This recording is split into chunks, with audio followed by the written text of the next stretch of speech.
we bring people on the podcast to provide value to the industry.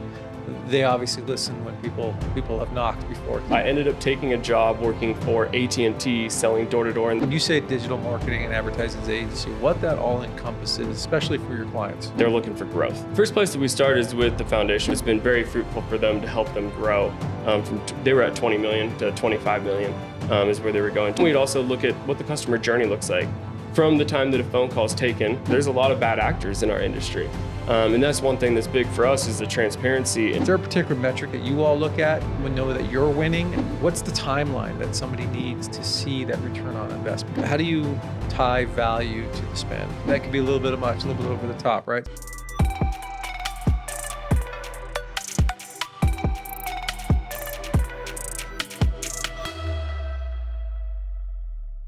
All right, what's up, DDD World? Here with Danny Brott from LMH Digital Advertising and Marketing. Good to have you in, Danny. Thank you. Right on, right on. So let's tell the world what LMH, because it doesn't really tell us a lot. What does LMH stand for, and what do you do here in the industry? So LMH stands for Local Media House. So we're a marketing and advertising agency that specializes in working with home service contractors, specifically plumbing, heating, HVAC, roofers, landscape. We do have a couple solar clients as well that we work with, providing them leads and helping them to build their brand. Okay, and you're in town here in Salt Lake at a conference and speaking. What kind of conference? What are you speaking about? So I was at the Plumbing, Heating, Cooling Contractors Association. Hold on. Plumbing, heating. I'm just picturing a plumber conference, right? Yep. All right. So you're speaking at the plumber conference. What about? I was speaking about AI and how to use AI to build your business, how to use ChatGPT most beneficially, but then also other things like Xero. I'm sure you guys are probably familiar with Xero. They have a great... Shout out to Xero, one of our P-League members. Yep. They have the great beta that's came out for door-to-door. I don't know if it's came out of beta now, but being able to essentially do ride-alongs with your team.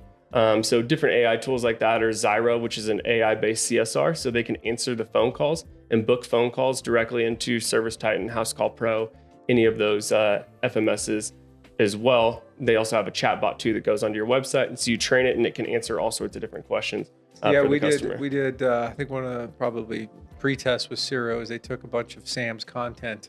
I don't know what industry it was, and just uploaded it into Xero, and literally it became, instead of Chat GPT, it was Chat Sam. Like you just ask it a question about whatever. I think it was a solar industry, and it took all his content and basically produced answers. It was cool. I don't know where we are with it as far as our other stuff, but we tested that with Xero back in the day. So how did you get into the space? I know in our conversation before we went on air here, you told me you knocked some doors. So give us kind of your history. So obviously people who are watching, we bring people on the podcast to provide value to the industry. They obviously listen when people have knocked before, because they kind of know what it's like in 115 degree heat in the middle of Texas or something. So tell us your history on the doors. Yeah, so I moved to Texas when I was 19. I grew up in Oregon, and one of my best friend's fathers was a salesman growing up my whole life, and he always had the cool stuff. And so I was like, all right, I want to get into sales. Is what I wanted to do. So I ended up taking a job working for AT&T selling door-to-door, and this was when it was Dish, phone lines, and DSL.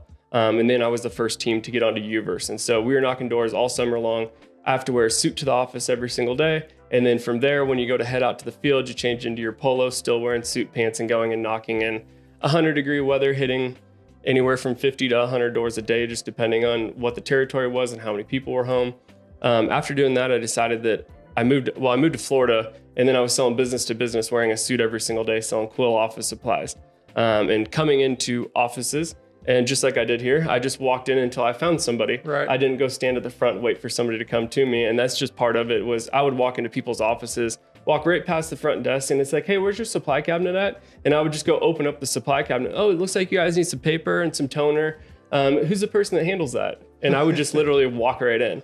And then I moved back to Texas and went to TXU. I was working for a company that worked for TXU selling electricity door to door, and I broke their week and month record for the most sales. And actually that week I got attacked by like 10 chihuahuas while I was going down the street in Kermit, Texas, this small, tiny town. But it's 100 degrees outside, and I had 10 little chihuahuas coming trying to bite my ankles. So the local neighborhood dogs coming to get you. Oh yeah, it was fun. But yeah, I really enjoyed it. It was just, I was always gone. Right. Because I was going to some different territory all the time from Tuesday to I'd get back on Sunday, and then I'd have Monday, and then I'd be leaving again Tuesday evening. Wow, she did weekly travel. Mm-hmm. All right, on. Okay. So you paid the dues, you paid the price, and where did you get the idea to start LMH?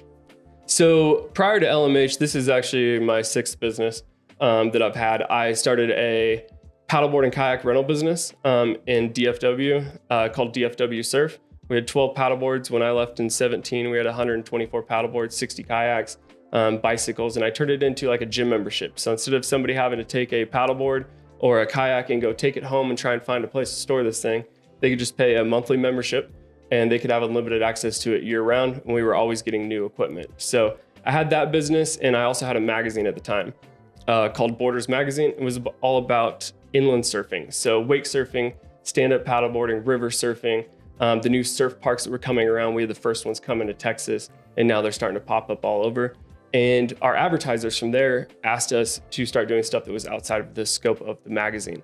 And so that's where I started the advertising agency from, was as like, well, I'm going to start in a different company for this. And we were a media production company shooting for like Centurion and Supreme Boats. We shot all of their content for 8 years. And then I sold the media production company in 22.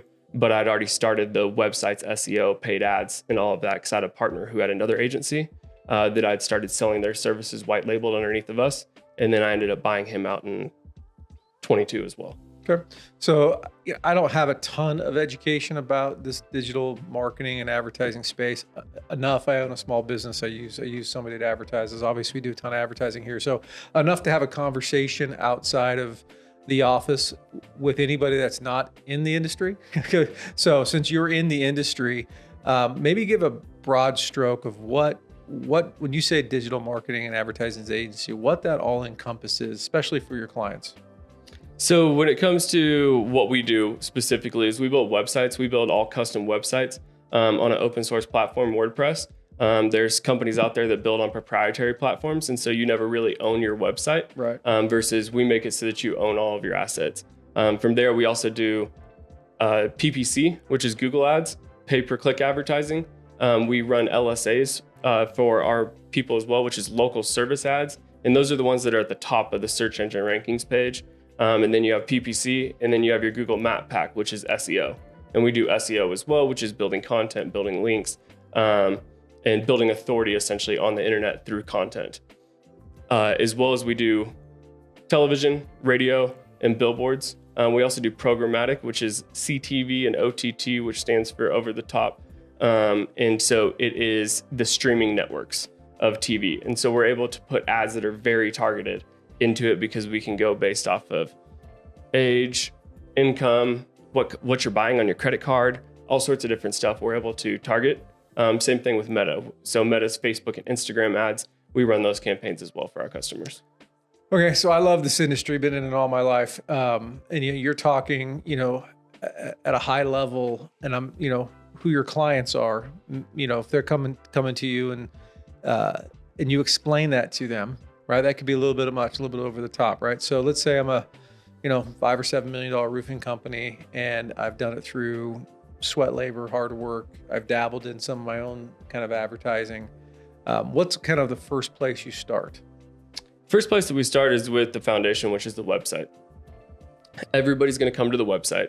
You want to make it look professional. You want to make it easy to find the information that they're looking for so that it can convert. Because you can send a ton of traffic to a website, but if it's not conversion optimized, you're not going to get as many conversions as you could because people aren't going to, it doesn't have a good user experience, which is what's called UX in the industry. And so you want to have a good UX and then do conversion rate optimization where we actually watch where people's cursors are going on the website and where they're clicking with heat maps and everything to be able to see how can we make this so that it's better for a customer to convert as well. So you always start with that base, and then from there, you would go into just with a roofing company at that size, you'd be looking at doing LSAs would be number one because it's pay per call. And so you actually can dispute calls that are not, that you don't book an appointment with. And the other thing would be SEO. So that way you can get your Google business profile up to the top because that map pack gets majority of the clicks. What is a map pack? So the map pack is going to be the 3 different ones that show up when you're searching for something. So if you're searching for roofer near me, you're going to have LSAs first, then you're going to have PPC, and then you're going to have the map pack, which are the first organic ones that don't say sponsored next to it. And it shows the map on the right-hand side. But it sounds like they are sponsored if you can control it. You can't, it's not that you can control it. You're building signal ranking factors to Google that you're a trustworthy company. And one of those biggest things that I always tell people to hammer on is reviews. If you have a good review velocity of reviews coming in on a normal basis, it ranks you higher. Because Google sees you as a trustworthy company that's active, and then you want to be responding to those reviews as well, so that you're showing Google that you're talking back to your customer online too. Okay, that's a little good bit of information. Most people probably don't know how those different rankings work. So I log on to it. I don't know why I do this. Maybe I'm just old school. I'll do a Google search, and for whatever reason, I skip.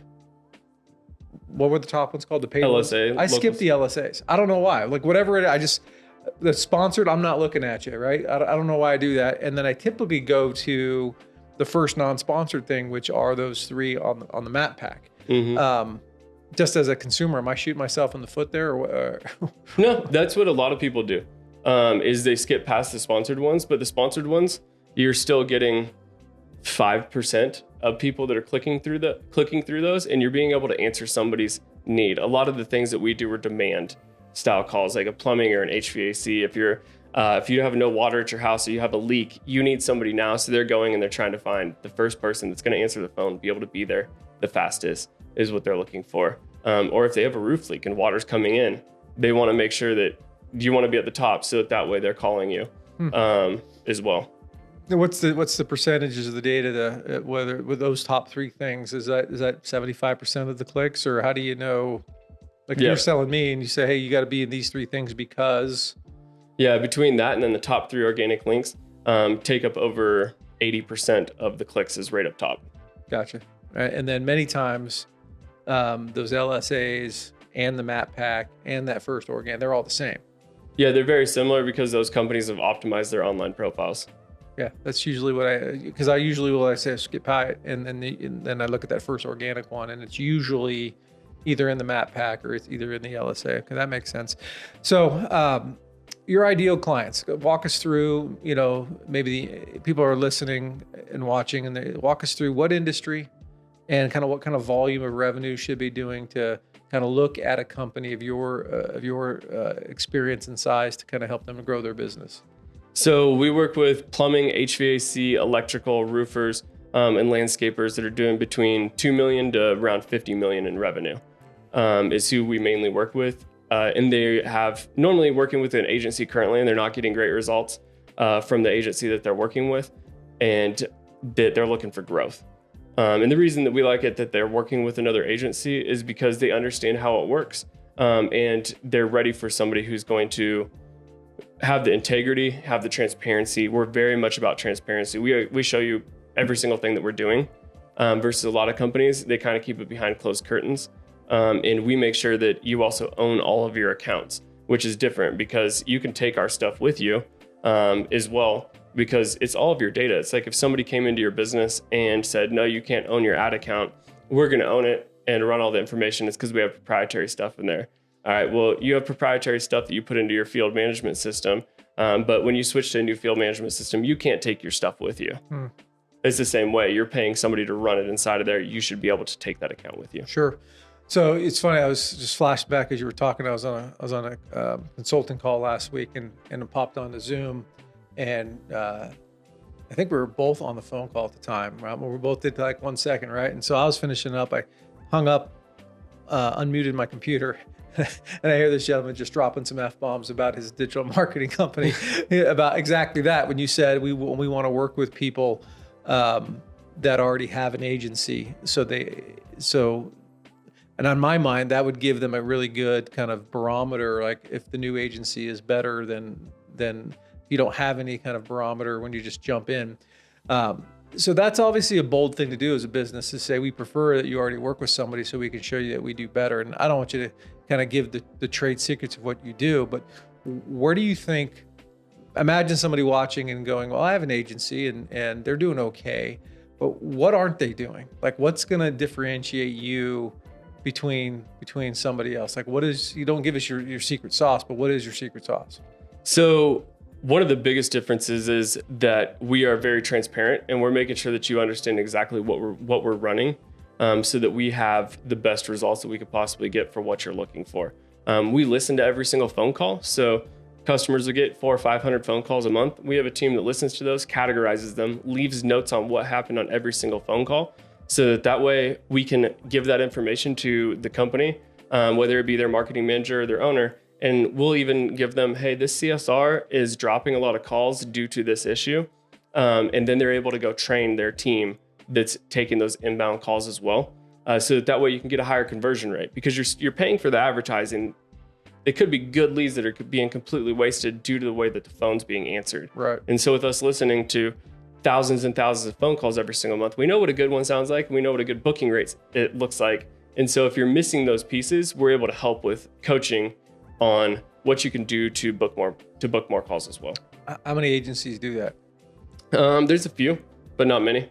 Most of them don't go to that length. And I'm going to ask the question, because if I'm watching this, I'm thinking it. Are we talking like overseas help? Are we talking AI? Like, what's actually listening to these phone calls? No, our team here in the U.S., and then we also have a couple of people in Colombia as well that used to live in the U.S. But they listen to the calls, categorize the calls, and they speak perfect English. And guess what? They also speak Spanish too. So if somebody calls in Spanish, they know exactly what's being said. I mean, I would love to see the personality type that somebody qualifies for a job to sit and listen to calls. That'd be like pulling my fingernails out if I had to listen to a couple hundred phone calls a week of a bad customer experience.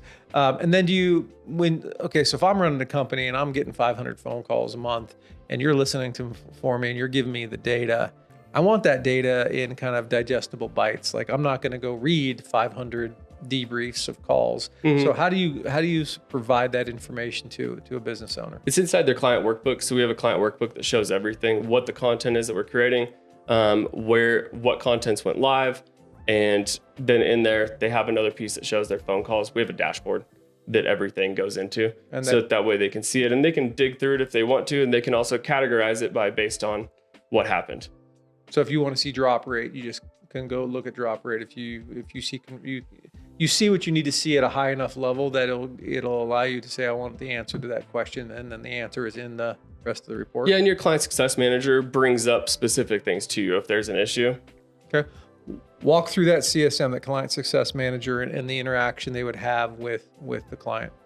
So they talk to them probably once a week, at least, through email. And then we have monthly meetings where we go over all the numbers for the entire month and then dig into each different piece. And then we also have quarterly strategy meetings where we're going through what are we going to shift on the strategy, and is there anything that we need to do to change to bring in more calls, to bring in better calls, or is there anything that we're going to add or take away due to where the company's at? Okay. I'm assuming I hope you have some success stories, some examples of companies that have come to you, maybe in every industry. Hey, the $3 million roofer came, $5 million roofer came to us, now he's doing $85 million or whatever. Do you have some examples of companies you've taken at a certain volume, what you've done for them, and kind of where they're at now? Yeah. So specifically, like a roofing company that we brought in, they had barely any leads coming in through their website. We built them a new website that was SEO optimized. They've just shot up on keywords, as well as on top of that with the advertising. They were spending about $25,000 a month, but they were doing $1 million a month in estimates for customers, for new customers that we were bringing in through our efforts. And so it's been very fruitful for them to help them grow. They were at 20 million to 25 million. Is where they were going to. Also, plumbing companies that we started with that were at 2 million that are now doing 5 million. And it's all been based on building up the strategy over time, so that way they can ramp up and they can hire good people that can take those calls as well. So sometimes in this industry, people have more money than experience or education on certain things. And I've consulted with a lot of companies that have just thrown money at this. Like, you're doing $15 million as a roofer, 20 grand or 15 grand. You're just like, yeah, we got to do something. And they just throw money at it. And then they end up screaming profanities, about the results because maybe they weren't quite ready or weren't quite educated in the process. Somebody reaches out to you and wants to know, okay, hey, if I consider, and I'm just going to throw out some fake numbers so you don't have to throw, but hey, my budget last year, I spent 200 grand on advertising and it was crap. if I bring that account to you, what are our steps? What's steps 1 through 5 that you're going to help me take what I'm currently doing? Obviously, you're going to look at the website. We already talked about that. And let's say they're already doing the sponsored ads and they're already in the map pack. Like, what's the audit that you do for somebody who's already spending a couple $100,000 on ads every year? So first, we're going to do an audit of the website to see where everything's at on the website, where SEO is at on the website. And then we're going to do a competitor gap analysis based on them and their competitors. What is that? A gap analysis would be, what are your competitors ranking for that you're not ranking for? And what does it take to get there to rank in front of them? And then when it comes to paid ads, if you have access to your ad account, we run an entire audit on the ad account as well to see where you're at. We look at your review velocity, like I was talking about, because that's a big thing, is getting reviews, because it also affects your local service ads. So PPC and local service ads are 2 different platforms, but they both are at the top of Google. And so we'd go through, look at all of that information. And then we'd also look at what the customer journey looks like from the time that a phone call is taken, what's happening from there, and then into the steps of it actually becoming a lead. And then is there follow-up as well? Because a lot of times people don't follow up enough. It's the biggest thing when it comes to sales is most sales are made on the 7th to 12th attempt, but most people stop after the 3rd time that they followed up with somebody. Are you helping building the follow-up funnels, the drip campaigns? Are you helping with that, or is that something? No, we just make sure that they're in place. Okay. Because if they're not in place, I recommend somebody else to work with them on that. Also, if they have, like for a plumber or HVAC, if they don't have a good price book and a flat rate system that they're using, I'll recommend them to other people as well in the industry. We have a lot of partners that we work with. And so it's like, hey, these things work well for a lot of our clients. I'd highly recommend just getting a demo with them, so that way you could see if there's anything that might be able to help you guys take it to the next level too. Is there a way that, obviously you want anybody to come call you and say, hey, you should come work with us, but maybe they're happy or they think they're happy with their current situation. How do you, is it cost per lead? What's the metric that you kind of monitor? Because I don't know, you're probably not inside their CRM looking at revenue that's coming. No, we look at revenue. Okay. So what is maybe those quarterly audits, how do you tie value to the spend? So we track it all the way to revenue. And so we want to you're looking for a ROAS, which is your return on your ad spend. Right. I'm letting you drop all the big words, so I don't. Okay, go ahead. Yeah. So the ROAS is what we're looking for. And so we track it all the way through. That's why we listen to the phone calls. We also make sure that they're categorized correctly inside of their field management system, so that way we can understand exactly how much revenue that they're making off of the ads, because that allows us to optimize our campaigns even more by seeing it all the way through. So we have access to that. And it's like, all right, so based off of these phone calls that came from these lead sources, because every single piece is recorded from the time that somebody clicks on something all the way through to the phone call. The phone call is recorded. That's why it says this call might be recorded for quality assurance. Well, it's also recorded by us. That's how our team listens to them. And then from there, we can track it all the way into the CRM. And we use a dashboard that actually shows them, you spent $15,000, you made $68,000 this month in revenue. And it shows them their book rate, what their close rate is, and how much it costs for an actual paying customer, not for a lead, how much it costs per paying customer. Okay. And then getting into their CRM, I'm picturing that might cause, is that a challenge? Like everybody has different CRMs, and how do you make sure that you can get it to revenue? So most of the people that we work with have one of 5 CRMs because they're just major players in the systems that we're in, and we're partners with them as well, whether it be Service Titan, Workies, House Call Pro, or Jobber, Job Nimbus. And so you can track all that information, and it's not too hard to get inside there or to contact. What was it? What was the one I just saw was a call with yesterday? Company Cam? Company Cam, yeah. So Company Cam isn't a CRM itself. They integrate into CRMs. Unless I'm wrong, but from what I see, like they go into House Call Pro, they go into Job Nimbus, Jobber, and they're able to use and keep all of those in the same place. That makes me follow up with the call I had yesterday, because I said, well, your CRM? He's like, well, it is my CRM. I was like, oh, okay. I didn't know much about Company Cam. So that's just my understanding of Company Cam. So you have your team is going to find a way to get into whatever CRM they have to make sure that you can track it from dollars spent to revenue. Yep.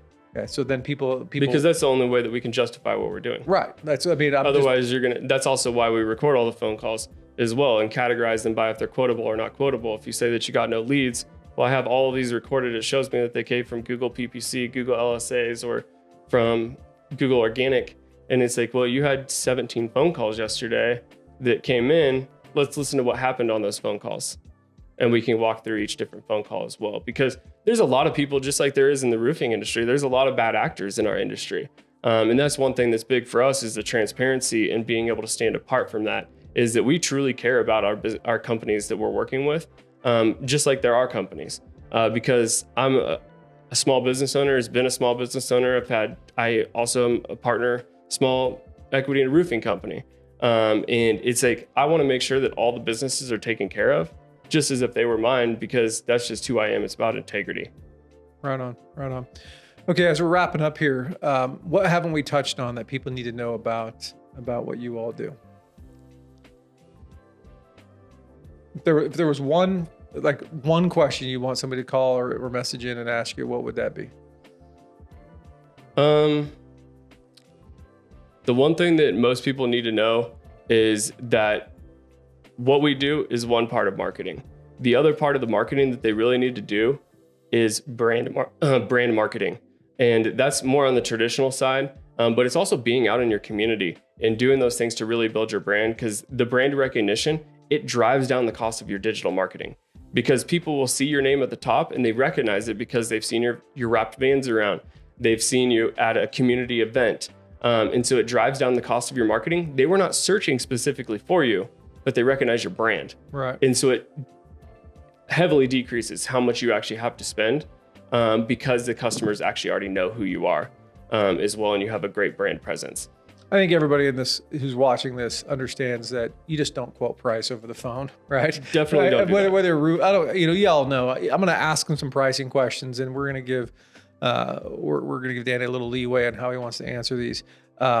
But let's say somebody's spending a couple $100, and I don't know what is $250,000 a decent amount of ad money for a client? Okay, somebody's spending $200,000 in ads. On ad spend. It depends. Right? Depends on what size of business they are. But so normally you want to spend anywhere like on digital. It's going to be a 60-40 split or 70-30 split between digital and then brand. And so brand is a smaller aspect of it, but you're spending it. And so normally if you're looking to grow, you're going to be somewhere in the 8 to 10% range if you're looking for big growth of overall revenue. Right. If you're looking to maintain and just have smaller growth, you're going to be more in the anywhere from 3 to 6% of revenue, 7% of revenue. And then if you're looking for high growth, you're really 10 and above. And that's really pushing it. I'll use us as an example. We spend way more than $200,000 a year on advertising for DD experts. And so we know there's a cost associated with bringing in a marketing agency to kind of get the most bang for that money spent. How do they, obviously you're going to show them, you're paying us, plus you're paying your ad spend, and here's your return on investment. What's the timeline that somebody needs to see that return on investment? Because I think anybody who's listening to this point at the end of this podcast is like, this sounds all great. My fear is I'm already spending $20,000 a month on ads, and now I got to go spend X on this marketing agency. I got to combine those two things, and I have to have a particular return. Is there a confident number that you say, hey, we get people this kind of, I know they have to then convert the lead and do everything else, right? So there's a point in time where you don't control that lead. I mean, you don't control the lead once it comes in, right? Mm-hmm. So is there a metric that you use internally to know that you're providing the necessary value for dollars spent to a company, and then the company has to get better to go ahead and capture that revenue? Is there a particular metric that you all look at and know that you're winning, and then you obviously have to help your clients win if you want them to keep paying you? Yeah, it's based on the amount of quotable leads that we're providing. Because if there's non-quotable leads, then those aren't going to be, it's not quotable by the company. They don't do that service. It's outside their service area. You know this from listening to the calls. Yep, we know all that from listening to the calls. So we want to make sure that we have a good percentage of qualified leads for them to book.